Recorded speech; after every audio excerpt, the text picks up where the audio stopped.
ఇది మన spinal cord అంటామండి ఇది. ఓకే. అంటే ఇది బ్రెయిన్ ఇది. పైనుంచి ఇలా కిందికి నడుము వరకు వస్తుంది స్పైనల్ కార్డ్. అర్థమైందా? ఓకే. ఇవి అన్ని కూడా మనకు బ్యాక్ బోన్స్ వర్టిబ్రా అంటాం కదా. వర్టిబ్రా అంటే వెన్నుకు సంబంధించిన బోన్స్ ఇవన్నీ ఇలా పైనుంచి కింది వరకు ఉంటాయి. ఇక్కడ ఈ పర్టికులర్ ఈ ఏరియా ఏదైతే ఉందో L1 అని ఉంది కదా, ఇది నడుముకు సంబంధించిన మొట్టమొదటి బోన్ ఇది. ఇది రెండవది, మూడవది, నాలుగవది, ఐదవది. అంటే ఇప్పుడు నడుములో ఒక 5 ఈ బోన్స్ ఉంటాయి. ఈ బోన్ కు మధ్యన ఏమైతుందో ఇది డిస్క్ అంటాం మనం. డిస్క్ అయితే ఇక్కడ చూడండి కొంచెం ముందుకు వచ్చింది. ఈ డిస్క్ బల్జ్ అయ్యింది. ముందుకు రావడం వల్ల మీకు ఇక్కడ ఈ ఏదైతే పెద్ద నరం ఉందో దాని మీద ఒత్తిడి పడుతుంది మీకు.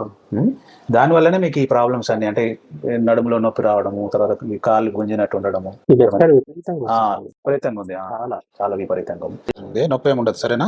చిన్న ఇంజెక్షన్ అంతే. ఇప్పుడు నీకైతే ఎక్కడైతే ప్రెషర్ కంప్రెషన్ అనుకున్నాం కదా, అది మనం ఆ సియామ్ లో ఎక్స్రే మిషన్ లో చూసాం మనము. చూసి దాన్ని ఐడెంటిఫై చేసి అక్కడే మనం ఇంజెక్షన్ చేస్తున్నాం.